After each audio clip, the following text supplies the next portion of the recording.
Hi guys, welcome to my channel. అందరు ఎలా ఉన్నారు? బాగున్నారా? నేను కూడా చాలా బాగున్నానండి. ఈరోజు మీకోసం ఇంకొక quick and easy lunch box recipe tomato rice ఎలా చేయాలో చూపించబోతున్నాను. ముందుగా నా ఛానల్ ఏమైనా ఫస్ట్ టైం చూస్తున్నట్లయితే సబ్స్క్రైబ్ చేసుకోవడం మాత్రం మర్చిపోకండి. ఇంకా అలాగే రెసిపీ విషయానికి వద్దామా?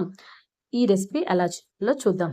అందుకోసం ఫస్ట్ ఒక గ్లాస్ బియ్యాన్ని పొడి పొడిగా వండుకొని ఈ విధంగా ఆరబెట్టుకోండి. అన్నం ఎంత పొడిగా ఉంటే మనం రైస్ చేసేటప్పుడు అంత బాగా వస్తుందన్నమాట.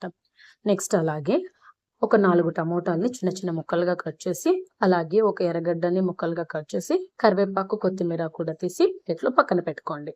ఇప్పుడు స్టవ్ ఆన్ చేసి బాండలి పెట్టి అందులో ఒక 4 స్పూన్స్ ఆయిల్ వేసి, ఆయిల్ వేడెక్కిన తర్వాత అందులో ఒక ఒక లవంగం, జీలకర్ర, అలాగే ఇంగువ వేసి, మనం కట్ చేసుకున్నటువంటి ఎర్రగడ్డ, కరివేపాకు వేసి, అది బాగా వేగిన తర్వాత అందులో ఒక స్పూన్ అల్లం వెల్లుల్లి పేస్ట్ కూడా వేసి, అది వేగాక ఇందాక కట్ చేసుకున్నటువంటి టమోటా ముక్కల్ని వేసి, అందులోనే లైట్గా పసుపు పొడి, ఒక స్పూన్ మిరప్పొడి, అలాగే ఒక స్పూన్ ధనియాల పొడి, రుచికి సరిపడా సాల్ట్.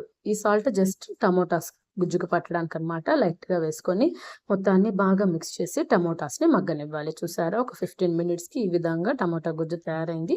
ఇందులో మనం ఉడకబెట్టి ఆరబెట్టిన అన్నం ఉంది కదండి, అన్నాన్ని వేసుకొని ఇప్పుడు అన్నానికి పట్టేంత లైట్గా సాల్ట్ వేసి, కొత్తిమీర జల్లేసి, అలాగే ఒక స్పూన్ నెయ్యిని కూడా తీసుకొని వేసి, మొత్తాన్ని బాగా కింద నుంచి పై వరకు మిక్స్ చేసి, ప్రతి అన్నం మెతుకు వేడయ్యేలాగా సిమ్లో మొత్తాన్ని బాగా కలబెట్టామంటే టేస్టీ టమాటా రైస్ రెడీ.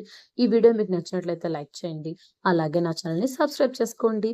ఈ రెసిపీ ఎలా ఉందో కమెంట్ చేయండి. Thanks for watching. బాయ్.